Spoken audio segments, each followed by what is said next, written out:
Բարև ձեզ։ Այսօրվա իմ խոսելու թեման նորից նույնն է արվեստի մասին, արվեստի մշակույթի կարևորությունը մեր կյանքի մեջ, մեր կյանքից ներս եւ մեր շրջապատում գտնվող իրավիճակի համար։ Մարդկության սկզբից հենց Աստված ստեղծեց մարդուն եւ տվեց արարելու, ստեղծագործելու եւ ստեղծելու շնորհ։ Այսինքն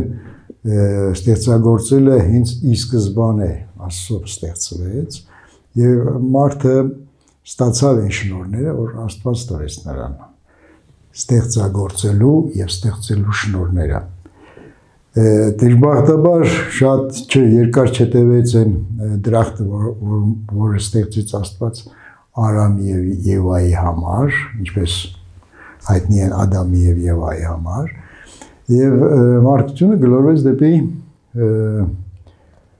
դրախտից, կարճ ասած գլորվեց դեպի ինքը պետք է ստեղծեր այլևս իր ինչքա, ինչ որ իրեն անհրաժեշտ է։ Եվ ժամանակի ընթացքում, քանի որ նա աստվածային ստեղծված դրախտից դուրսն էր, մարդը ավելի մեծ կարևորություն սկսեց տալ նյութական արժեքներին, քան հոգևոր արժեքներին։ Եվ դժբախտաբար պատմությունը ցույց է տալիս, երբ որ մարդկությունը հեռացել է հոգևոր արժեքներից, աշխարհում արհավիրքներ են տեղի ունեցել եւ պատժվել է մարդկությունը։ Մի քանի օրինակ կարող ենք ուղղակի հիշել Բաբելոնի աշտարակը, որ մարդիկ իրանց դրել էին Աստծո տեղը, ուզում էին ավելին լինել, քան Աստված։ Երբ որ լեզուները իրար խառնվեց, նույնիսկ սկսեցին իրար չհասկանալ։ Սոդոմ Գոմորը մեծ համար օրինակ, համաշխարհային ջրհեղեղը։ Եվ այսօր էլ դժբախտաբար հասել ենք մի հանգրվանի, որ հոգևորից այնքան մեծ արագությամբ ու շատ մեծ հեռավորության վրա է գտնվում մարդ արածը, որ առաջնային խնդիրը մենք դիտում ենք ուտելիքը, ինչքը ստեղծելու մեջ ենք տեսնում։ Եվ նույնիսկ մշակույթը, ինչպես ես նախկինում ասեցի, մշակույթը սկսեցին ծառայացնել նյութական արժեքներ ստեղծելու համար։ Եվ այն էսթետիկան, այն կարևորը, այն հոգևորը, այն բարոյականով պիտի դաստիարակեր մշակույթը բացակայում է մեր իրականության մեջ։ Այսօր աշխարհի տերերը ինչ ուզում անում են, ոնց ուզում վերաբերվում են, որևէ բարոյական չափանիշ գոյություն չունի։ Աշխարհի մեծերը, տերերը, այսպես ասած, նախագահների մակարդակով, մենք գիտենք վերջ շրջանում ինչ էր կատարում եւ ամերիկյան ինչ որ կղզու մեջ ինչ որ այլանդակություններ էին անում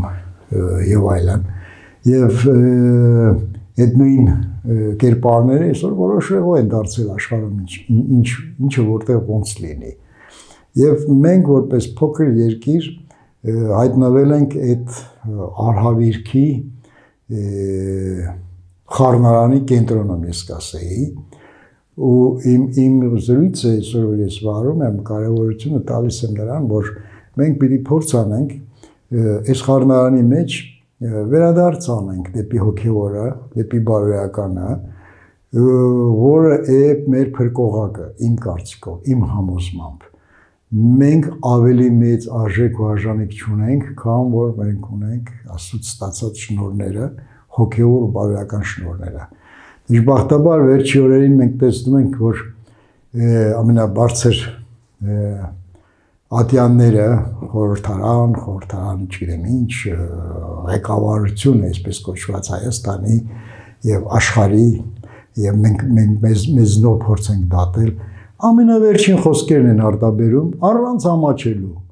Բարոյական այնպեսի մի ծանր անկում է տեղի ունենում, որ մարդիկ հայյանքը նորմալ են ընդունում արդեն նույնիսկ եթերներից։ Եվ ինչ պետք է անենք, որ շարունակությունը շատ ավելի չխորանա եւ դա ինքնակործանման մի հաջորդ քայլը չլինի մարդկության եւ մեր հայերիս համար։ Ես կարծում եմ ամեն մեկս անելիք ունենք այդ առումով։ Օրինակ մենք օրինակ ստեղծեցինք արվեստանոց մեծերի համար, որտեղ որ բացի նկարչություն ու մշակույթը ուսումնասիրել եւ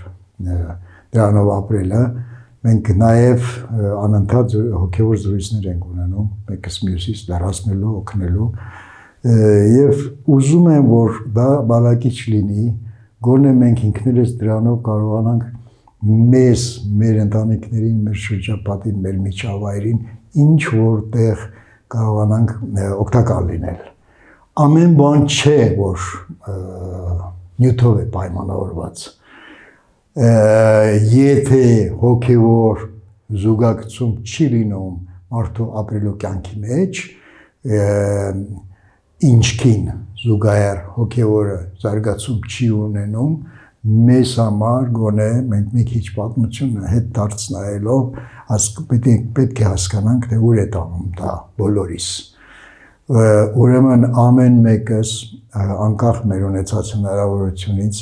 առավել եւս հիմա շատ ակտիվ պիտի լինենք եւ այդ հոգևոր ու բարոյական դաստիարակչական աշխատանքները պիտի անենք, սիրելիներս։ Դա իմ կարծիքով այսօրվա առաջնային կոչնակներից մեկն է։ Այն ինչ որ ես ուզում եի ասել այսօր, այսքանն էր։ Շնորհակալություն, կհանդիպենք։